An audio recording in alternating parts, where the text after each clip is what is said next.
Hai, Assalamualaikum semua. Jom tengok kami buat letter holder.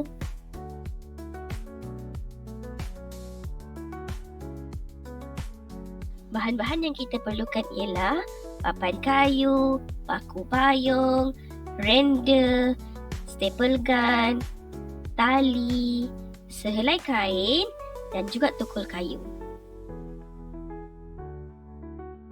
Bismillahirrahmanirrahim. Jom kita mulakan sekarang. Pilih papan kayu yang sesuai, lebih kurang saiz A4 dan kita boleh tulis nama kita atau lukis pada papan kayu tersebut.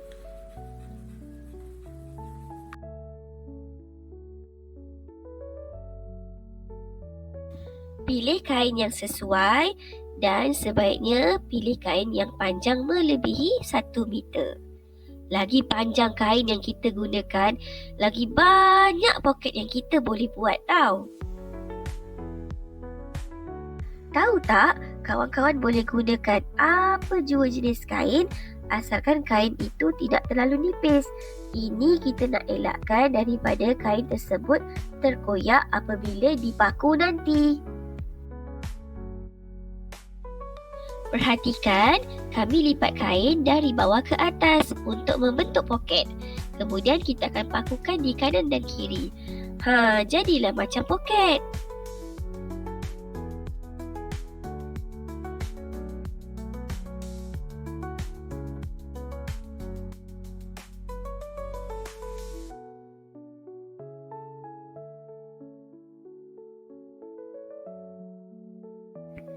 Okey, selepas kita dah siap lipat dan pakukan semua kain, inilah masa untuk kita hias bahagian depan letter holder kita.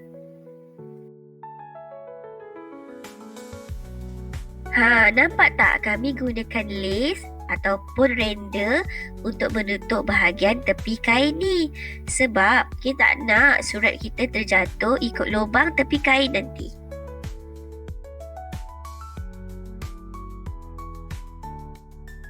Mana-mana paku yang tak diketuk dengan kemas tadi, jadi kita kena ketukkan dia supaya lebih rata. Barulah lace kita tu apabila ditampal, ia akan melekat dengan lebih baik dan lebih kemas.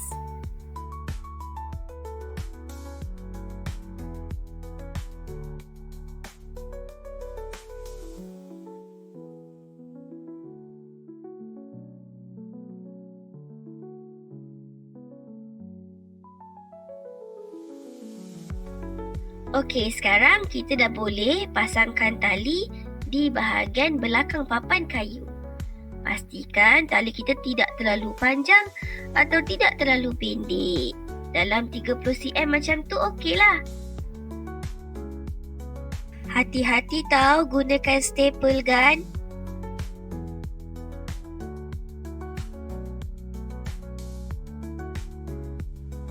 Alhamdulillah, bahagian belakang dah pun siap.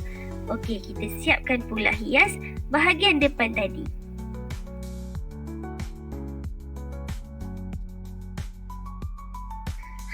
Kawan-kawan boleh hias guna apa aja barang yang ada di rumah.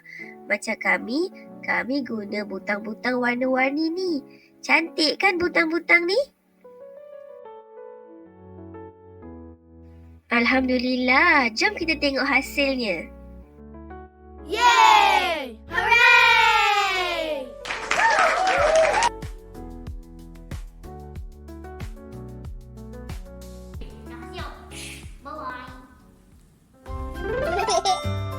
Crafting session. Cat pencil holder. Tools needed: color marker, pencil, hot glue gun, double tape, scissors, cardboard roll or toilet paper rolls, and colored papers. Print or draw cat template. After that, color it with your favorite color. After done, cut the template.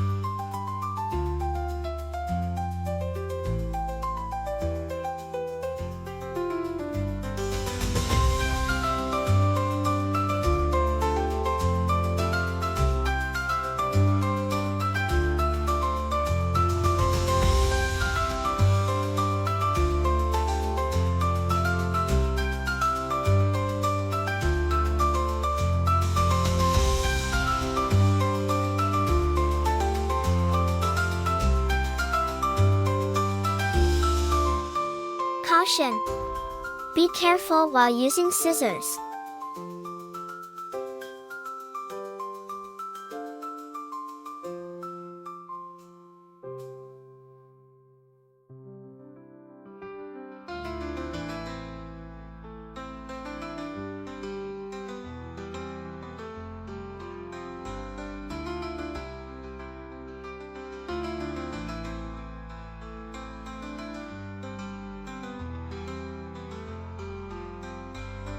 Then use double tape to stick the paper on the cardboard roll or toilet paper rolls.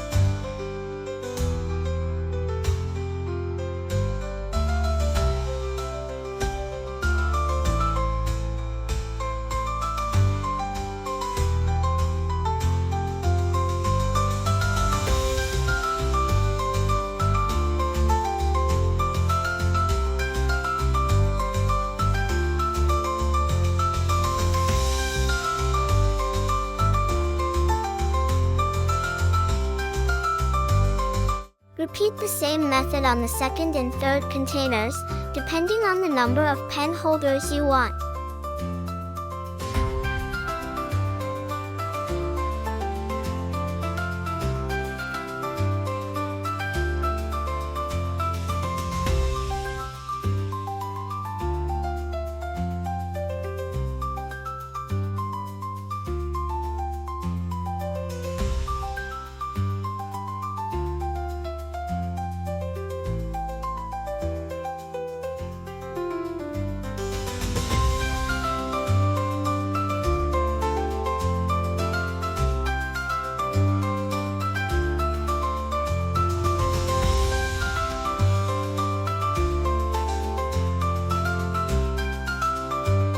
Once ready, take a flat cardboard and attach it with the cardboard roll or toilet paper roll that we have double taped with colored paper using a hot glue gun.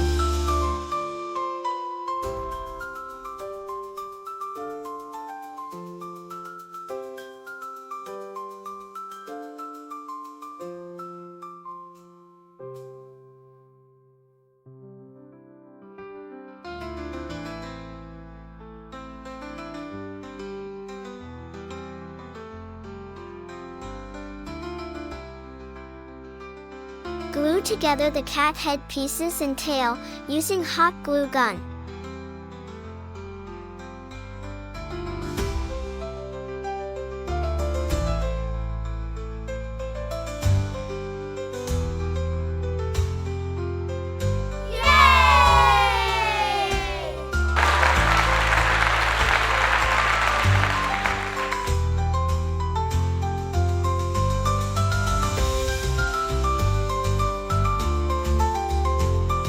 Thanks for watching.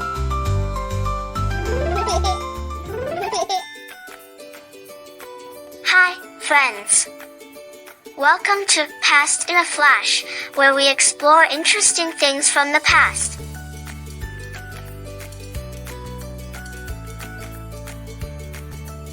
Today, I want to share a cool story about something we see every day, keychains. Yay!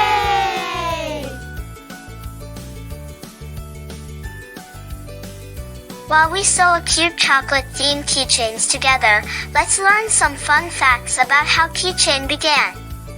Whoa!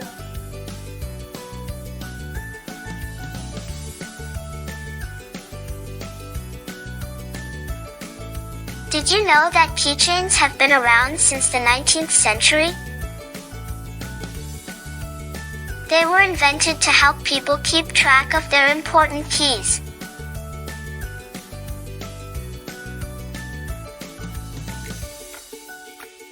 Before keychains, people used to carry heavy keys in their pockets or tie them to their belts. Can you imagine how messy that would be?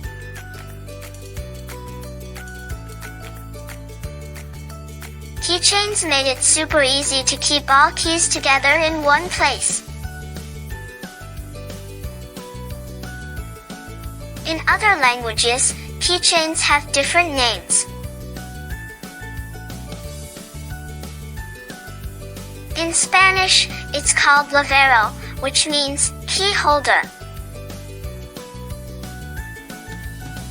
In French, it's porte-clés, and in German, they say Schlüsselanhänger.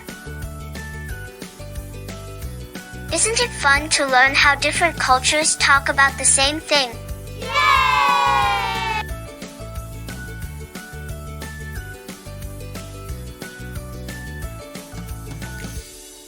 Keychains come in all shapes, sizes, and materials. Some are made of metal, while others are plastic or even made of leather.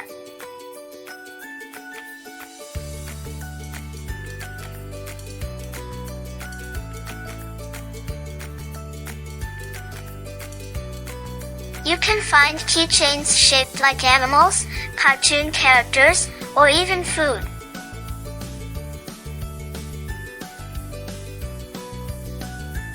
Some keychains are very useful and come with bottle openers, tiny flashlights, or tools.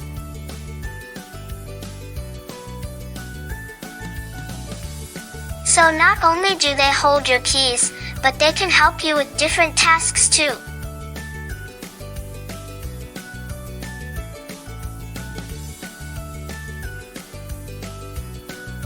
Some people love collecting keychains as souvenirs when they travel.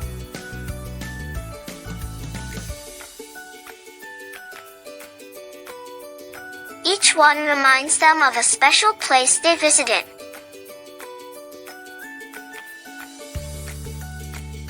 Imagine having a keychain from the Petronas Twin Tower or a beach in Hawaii. Every time they see it, they remember the fun times they had. Keychains also make great gifts. You can personalize them with names, pictures, or even special messages. This makes them extra special because they can mean a lot to someone. It's a simple way to show you care.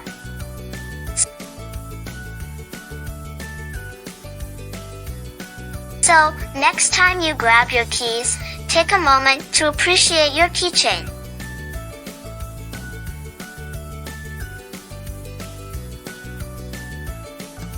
It's not just a small item, it has a lot of history, culture, and personal meaning behind it. I can't wait to add this keychain to my collection. Don't forget to try it yourself and keep an eye out for our next Past in a Flash episode. See you next time. Thanks for watching. Welcome to Digging with Dinosaurs, a Roarsome gardening adventure. Today, we're going to create an amazing dino-themed garden with a cactus and volcano. Follow these easy steps, and let's get started. Step 1. Dino imprints. Take the clay and roll it into a ball. Flatten the clay into a pancake shape.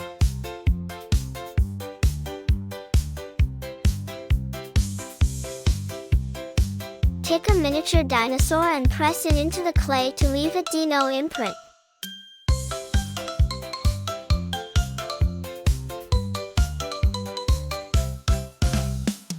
Step 2. Crafting the volcano. Take some more clay and shape it into a small mountain.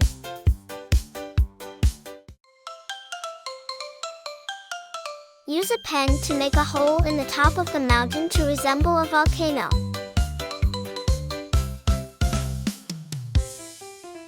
Let both the dino imprint and the volcano dry completely. Step 3. Preparing the cactus garden. While waiting for the clay to dry, prepare a container for your cactus.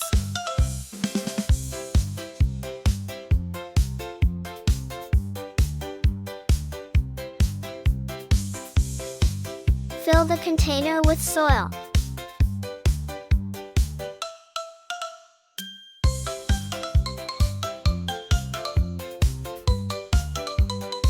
Plant your desired cactus in the soil.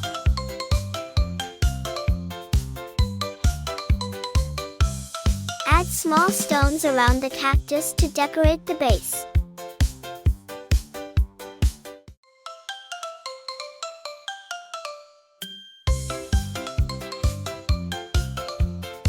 Step 4. Decorating the pot.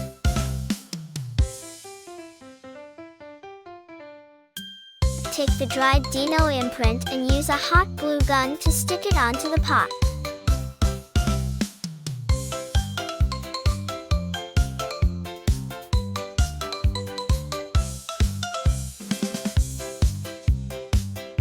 Place the dried volcano next to the cactus in the pot.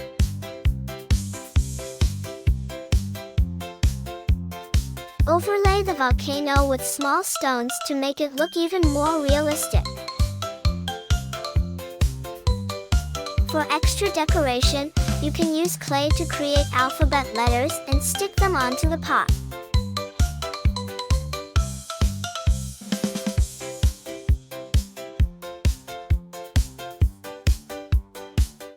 Now you have a fantastic Dino-themed garden complete with a cactus and a volcano.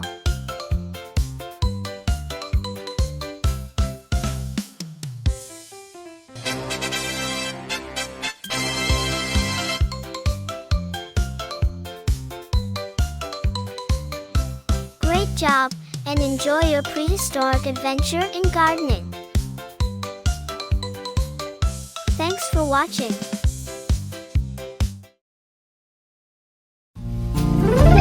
Hello everyone! Today, I'm going to show you how to make delicious chocolate cupcakes. It's easy and you will love them. But first, let me tell you something cool about chocolate. Did you know chocolate comes from a tree? It's true, the chocolate we love comes from cacao beans, which grow on cacao trees in warm places like Central and South America. People have been making treats with chocolate for thousands of years, and now we are going to use it to make our own cupcakes. Alright, now let's get started. Step 1. First, let's break the eggs. We'll crack them gently and let them fall into a big bowl. Step 2. Now, take a spoon or a whisk and stir the eggs. You want to mix them really well so they look all yellow and smooth. Step 3. Next, we add some oil. This will help our cupcakes stay soft and delicious. Make sure to pour it slowly and carefully so it doesn't spill. Step 4. After that, we pour in some milk. Or you can use water if you don't have milk. It works too! Step 5. Now, you blend everything together. You can use a mixer, or if you don't have one, just stir it a little faster. Make sure everything mixes well, okay? Step 6. Now, it's time to add the flour. Pour it in, then stir again until everything is smooth. You should see a nice chocolatey butter now. Wow!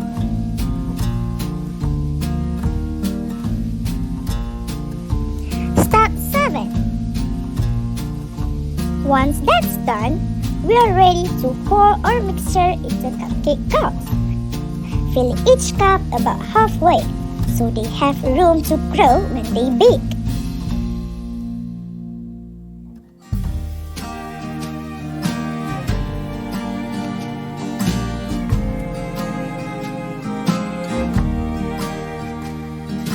Step 8. Now, we put our cupcake cups into a cupcake maker to bake.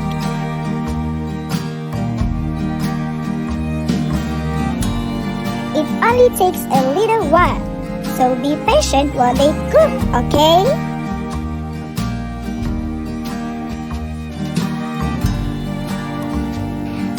night.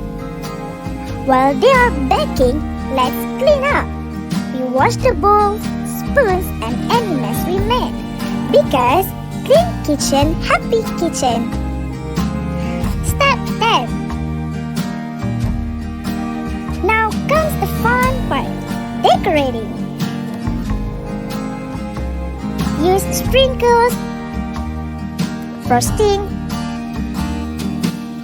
or anything you like to make your cupcakes look amazing. Step 11.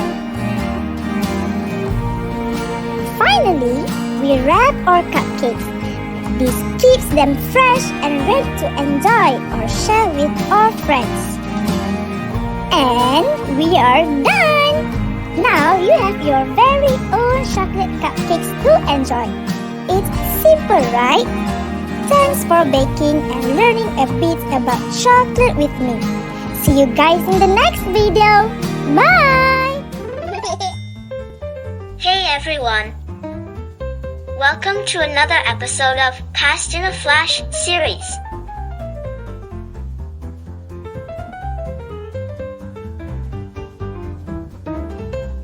Today's topic is super fun, noodles.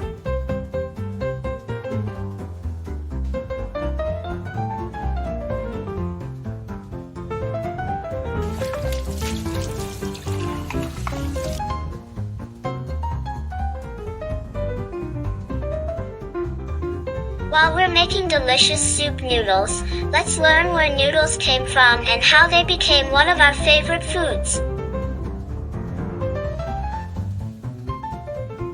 A long time ago, people in ancient China were the first to make noodles.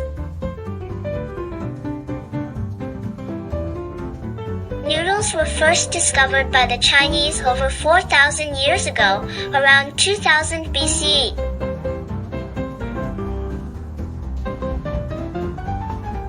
They were made from just flour and water, no fancy ingredients.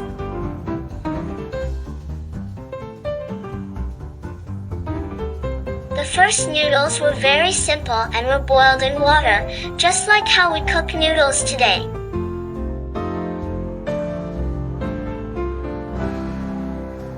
Noodles traveled to many countries, and different cultures made their own versions.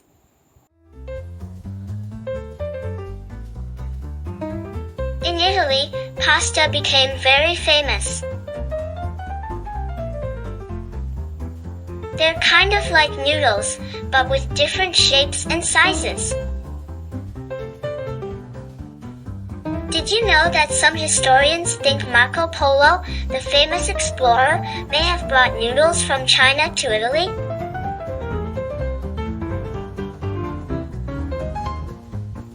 Whether or not that's true, pasta and noodles became popular all over the world.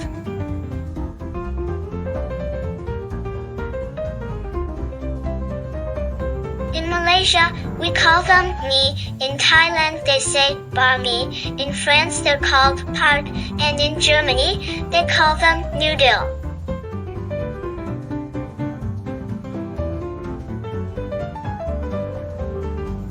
In Hawaii, they enjoy saimin, a type of noodle influenced by Japanese culture.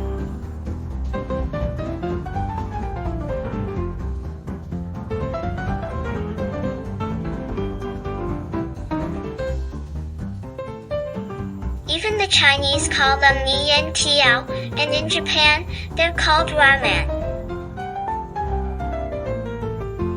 Even though each country calls noodles by a different name, everyone loves this simple, tasty food.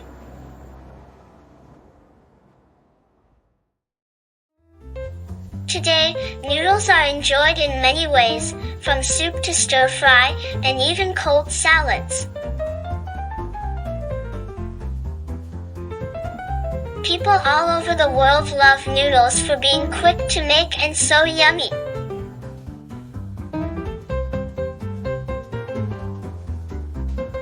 And that's the end of today's adventure.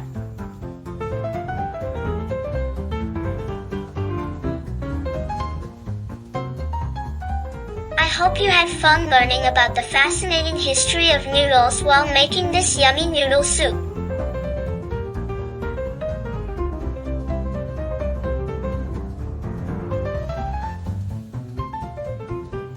Oh, and guess what? Noodles aren't just delicious, they're a super healthy food choice too.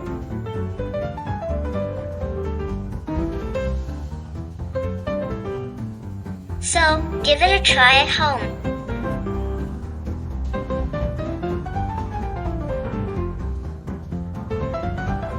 Don't forget to try it yourself and keep an eye out for our next Past in a Flash episode.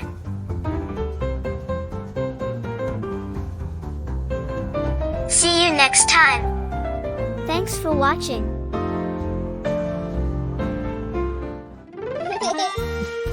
Hi, everyone. Welcome to another awesome episode of Past in a Flash. Today, we're making red velvet cupcakes.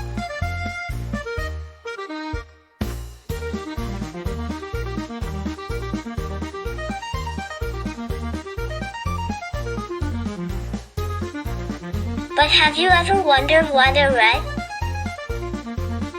Where does that color come from?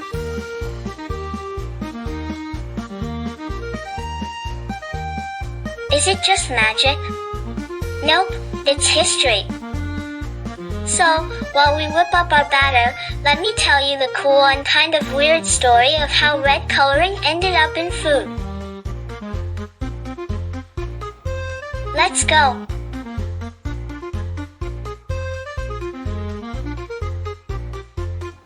First, let's go way back to the Aztecs in Mexico, hundreds of years ago. They had this super cool insect called the cochineal. Yep, I said insect. They would crush these tiny bugs to make a bright red dye. Gross? Maybe. But it worked.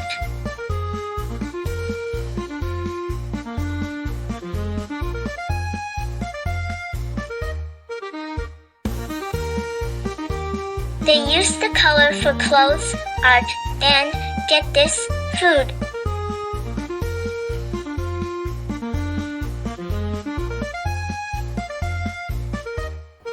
Fancy desserts, sauces, and drinks all got a splash of red, thanks to these little bugs.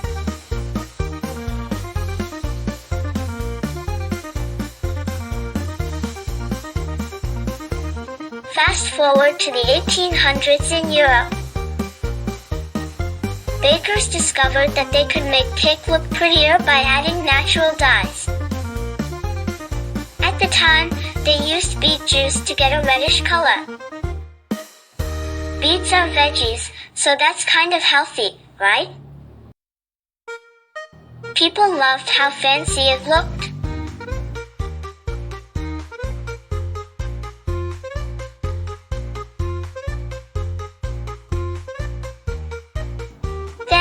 In the early 1900s in America, a company called Adams Extract decided to up their game. They invented the bright red food coloring we see today. They wanted to sell more of their extracts, so they made recipes like red velvet cake to show how cool their products were. And it worked. Everyone went wild for that bright, vibrant red.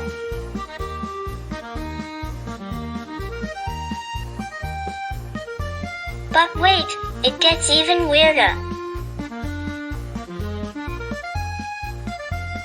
Did you know that in some places, they still use cochineal bugs for food coloring today? Don't worry, it's totally safe. But most food coloring now comes from science labs instead of nature.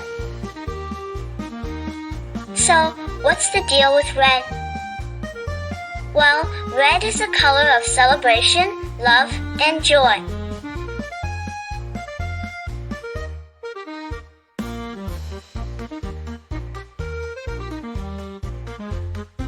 People love how it makes food look fun and exciting.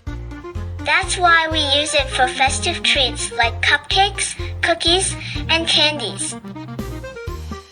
And now we know our red velvet cupcakes are more than just tasty. They're a bite of history. From tiny bugs to beet juice to bright food coloring, red has been adding magic to food for centuries. Alright, that's it for today's story. I hope you enjoyed learning about the secret behind red food while making these delicious cupcakes. Don't forget to share them with your family and friends. History tastes better when it's shared. See you in the next episode of Past in a Flash. Bye. Goodbye. Hi, everyone. Welcome to another exciting episode of Past in a Flash.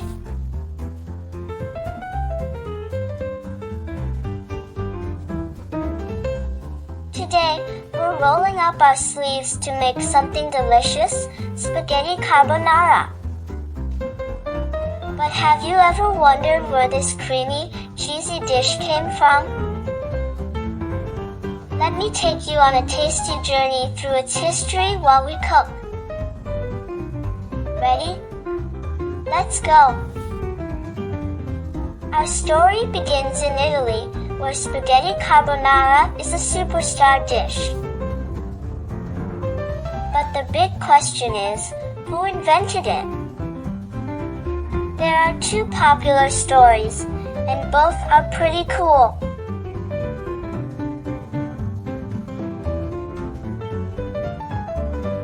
First, let's go back to World War II, around 1944. American soldiers were in Italy and brought food rations like eggs and bacon. The local Italians, being super creative, mixed these ingredients with spaghetti and cheese to make a delicious meal. They called it carbonara, and it became a hit.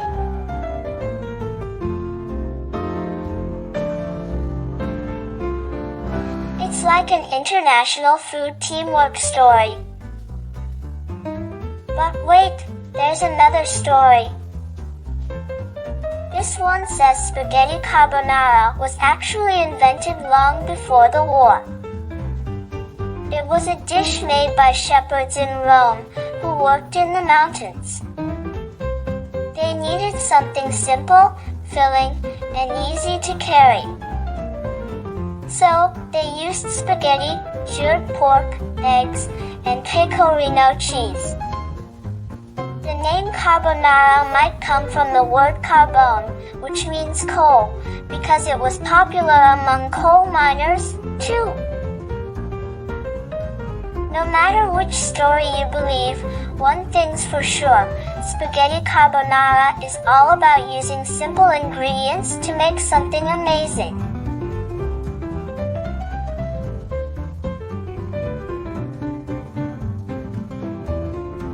And guess what? The traditional recipe doesn't even use cream. The creamy sauce comes from mixing eggs and cheese with hot pasta. How cool is that? So, as we twirl our forks and enjoy our carbonara, remember that every bite is a piece of history. It's a story of creativity, teamwork, and love for good food. Alright, that's the end of our tasty history for today. I hope you had fun learning about spaghetti carbonara while making your own.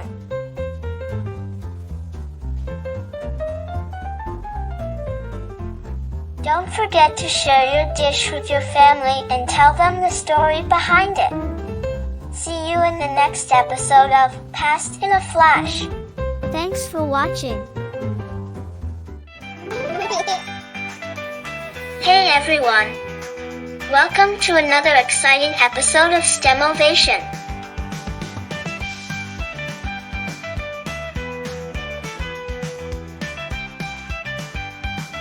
Today, we're going to roll into the world of marble runs.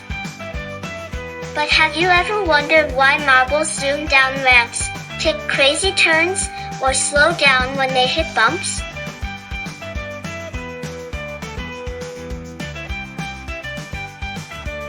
Let's dig into the science behind the fun while we build. Ready to roll? Let's go!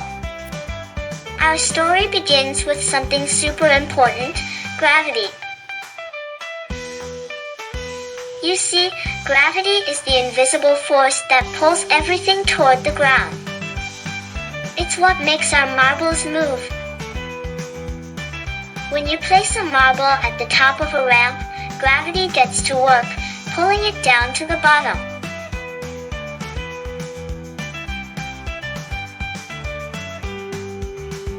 The steeper the ramp, the faster the marble will go, all thanks to gravity. But wait, there's more. Ever notice that marbles don't just roll in a straight line? They curve and loop-de-loop. That's where momentum comes in. Momentum is the speed a moving object has.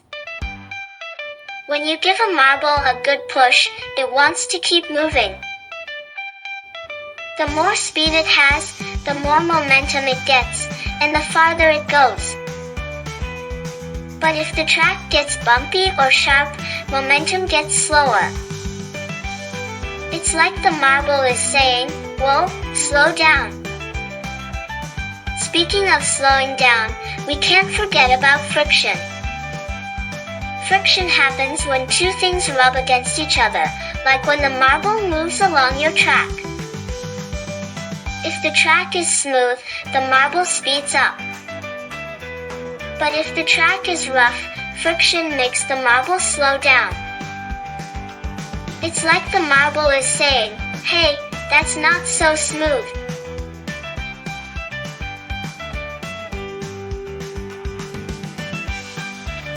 Now, let's put it all together. If you want your marble to go super fast, make the ramp steep, gravity will do the rest.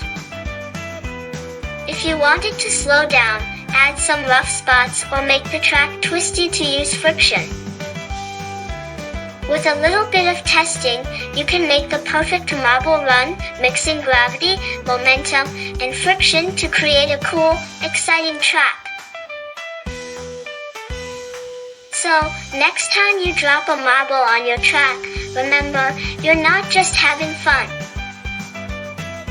You're playing with physics.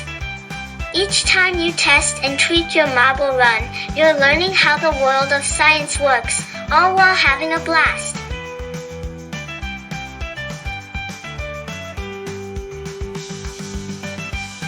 Alright, that's the end of our rolling adventure for today.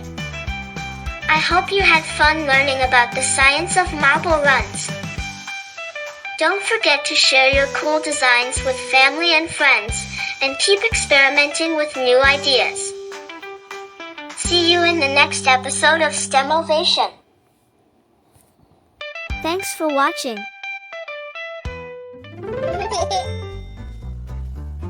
Hello everyone.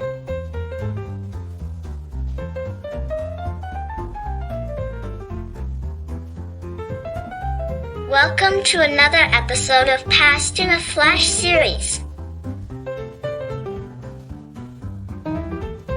Today's topic is buttons.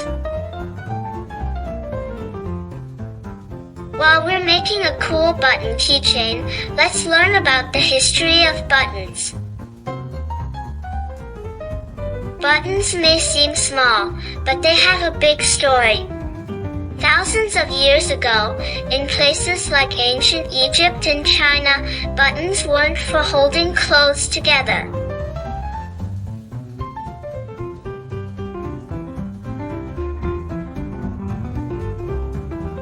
They were for decoration, like tiny pieces of jewelry made from shells, bones, or wood.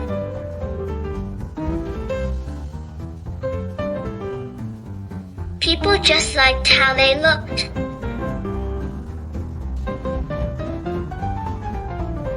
It wasn't until later, around the Middle Ages, that buttons were used to fasten clothes.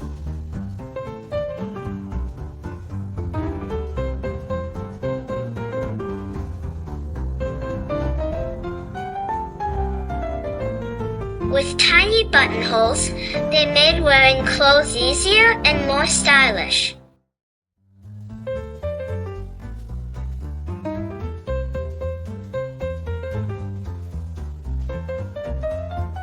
People loved them.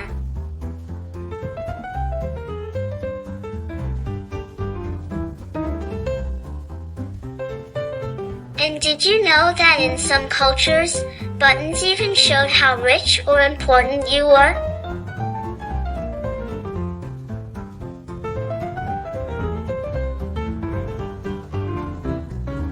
Now, here in Malaysia, we have something special called the kancing baju or shirt buttons.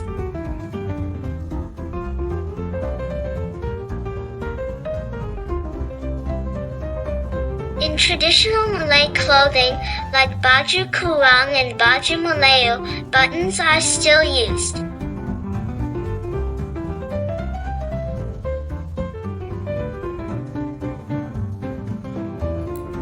For example, on baju Melayu, the men's shirt, there's usually a special set of 3 or 5 buttons on the front, often made of silver or gold, called butung baju Melayu. It's a beautiful tradition that makes the clothing look extra special. Today, buttons come in all shapes, colors, and sizes, used on everything from shirts to bags. They make life easier, and they look great too.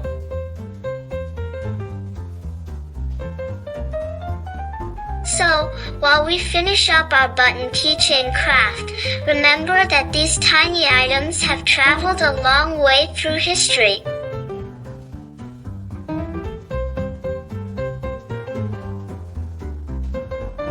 From decorations to practical tools to beautiful additions to our traditional clothes. Thanks for watching, and I hope you try making your own button keychain.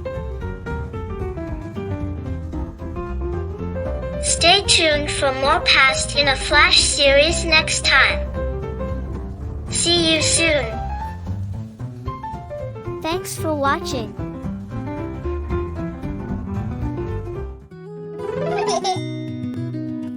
Hi everyone. Welcome to STEM-O-Vation.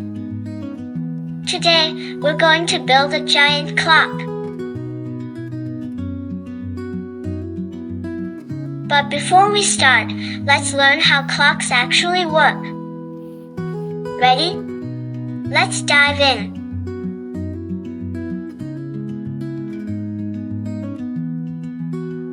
Why do we need clocks? A long time ago, people didn't have clocks.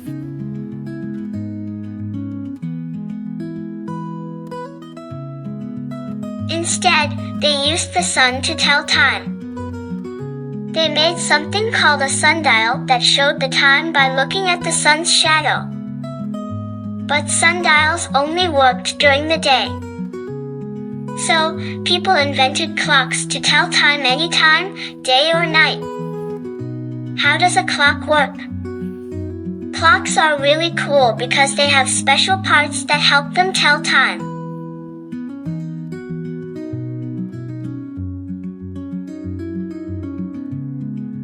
Here's how they work. The clock face, this is where you can see the time. It has numbers and hands. The big hand tells the minutes, and the small hand tells the hours. Some clocks also have a second hand, which moves very fast to show the seconds. Gears, inside the clock, there are tiny gears.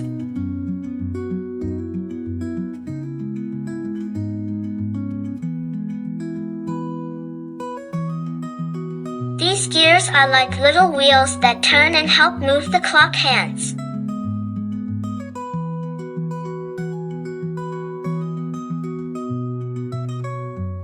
When the gears turn, they make the hands move around the clock face. The regulator, this part helps the clock move at the right speed.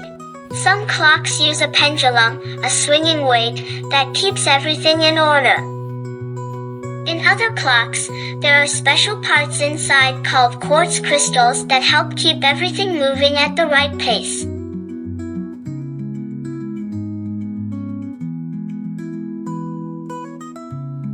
Putting it all together.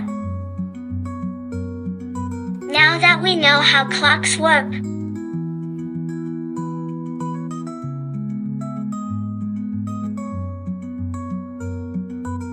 when we put everything together, gears, hands, and the clock face, we have a giant clock that tells time just like the ones you see on the wall or your wrist. Thanks for joining me today on STEM-O-Vation.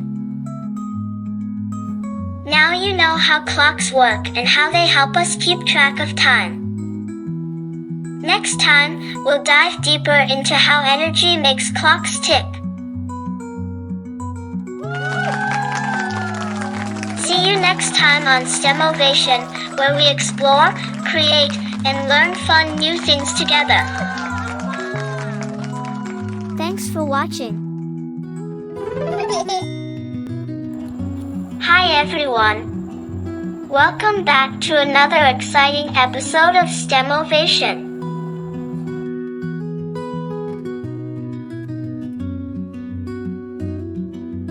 Today, we're diving into a world that's not only creative but also incredibly meaningful, Braille art. We'll be making name art using wood, buttons, and nails to learn about the incredible tactile system called Braille. Let's discover how it works while creating something unique.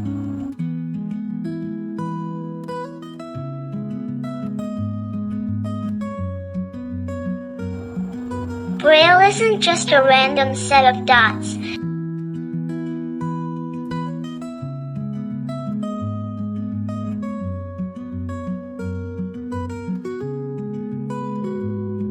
It's a powerful language that allows people with visual impairments to read and write through touch.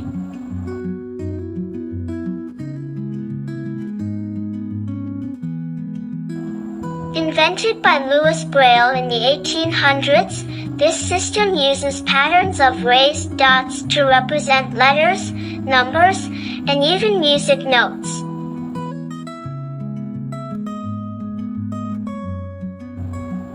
Isn't that amazing?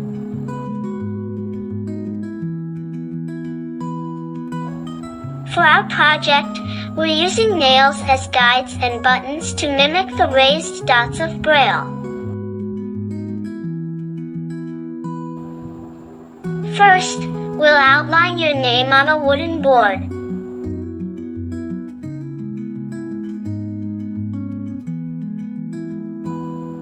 Then, we'll hammer in the nails to create a grid where the buttons will sit.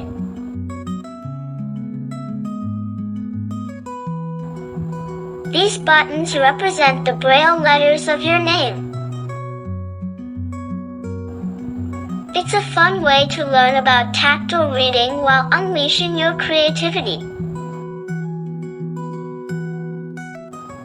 Did you know Braille is read with the fingertips?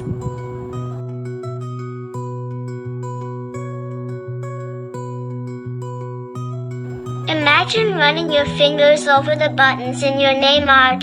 Each dot forms a letter, just like writing on paper.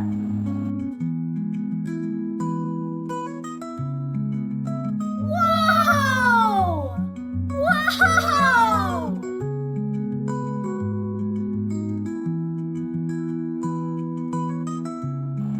This system works because our fingertips are super sensitive and can detect even tiny details.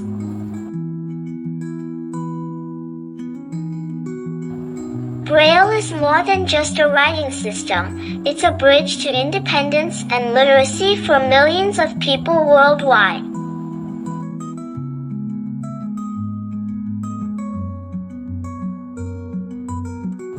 Through our project, we can appreciate the science and art behind it while making something meaningful. As we finish, don't forget to display your Braille art proudly. Show your family and friends how science and creativity come together in this project.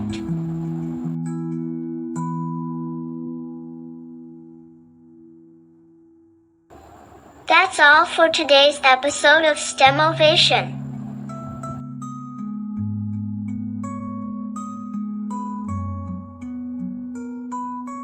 I hope you had fun exploring Braille and creating your name art.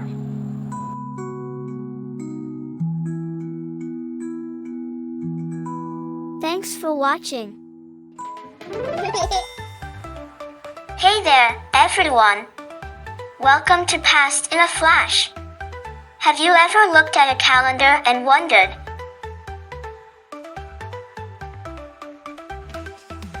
who came up with this?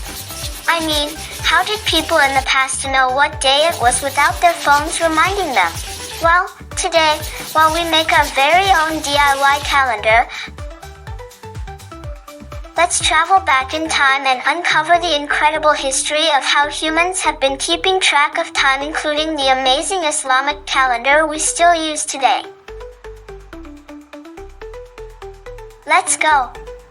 Okay, so way back, like thousands of years ago, people didn't have calendars like we do now.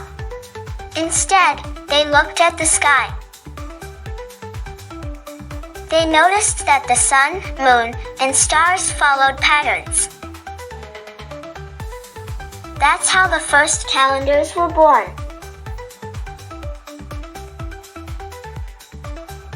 One of the oldest calendars was created by the ancient Egyptians.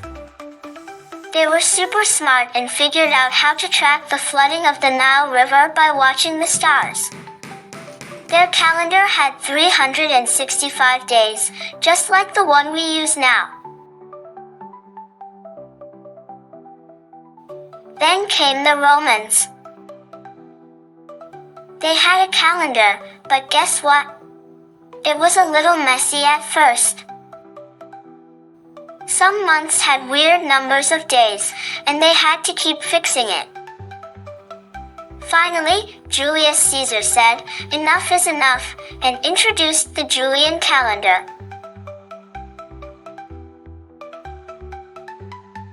It was pretty good, but still needed a few tweaks. That's where Pope Gregory XIII stepped in and gave us the Gregorian calendar, which is the one most of us use today.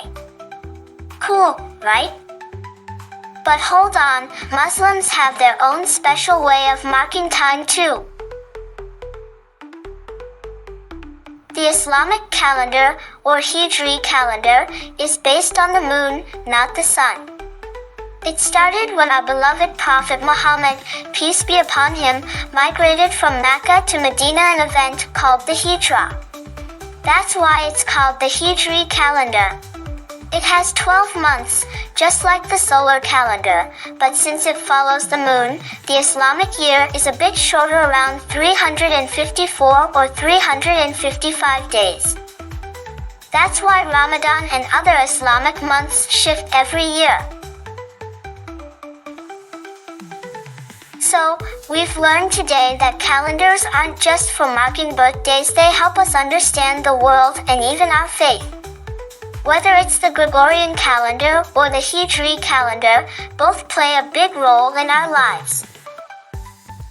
And just like that, we've finished making our awesome DIY table calendar.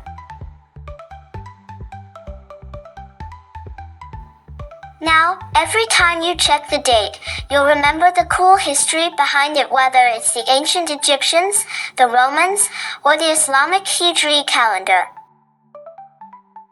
Timekeeping sure has come a long way, hasn't it? Alhamdulillah, it's amazing how Allah has given us the ability to organize our time and make the most of it. See you in the next episode of Past in a Flash. Bye for now. Assalamualaikum. Hi, I am Maisha. My talent is woodworking. In this video, you can see me making 2 woodworking projects, a sailboat toy and a marble run. These are some of my very first projects, and I had so much fun exploring my woodworking talent. I hope you can discover your talents too. Remember, you'll never know until you try. Woodworking is a super fun hobby. I can make toys and small furniture. It also helps me spend my free time in a useful way. Sometimes, I make wooden toys with my family. I feel very proud because we create something special. I love sharing my wooden creations with my friends and family.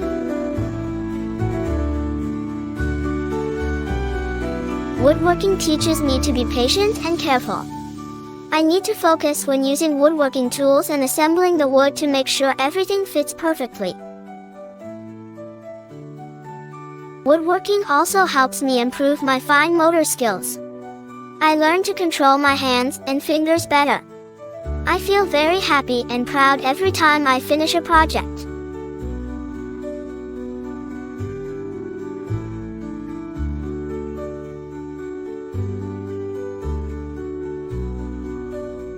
Once, I made a small wooden box for my mom on Mother's Day, and she loved it. I also made a key holder for my dad. They were very happy, and it made me more excited to continue woodworking. Woodworking boosts my creativity. I enjoy trying different designs and wood types.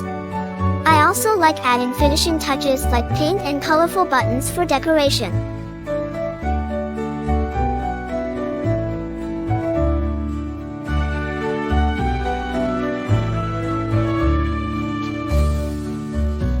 With woodworking, I can create various items like toys, sailboats, small boxes, picture frames, and even birdhouses. I feel a great sense of accomplishment every time I complete a project. Woo! There are many types of hammers. Some that are perfect for kids include the claw hammer, wooden mallet, rubber mallet, and tack hammer.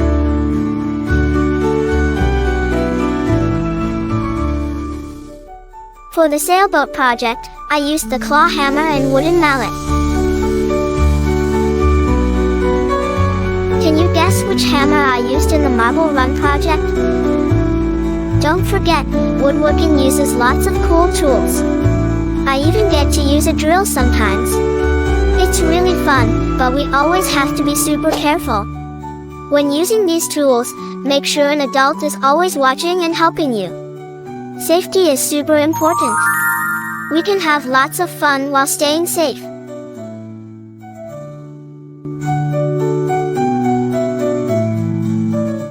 Besides using paint, there are lots of natural ways to finish wood, like with coffee grounds and tea.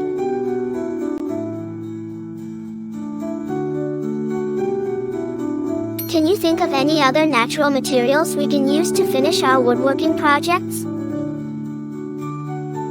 Let's get creative and share our ideas.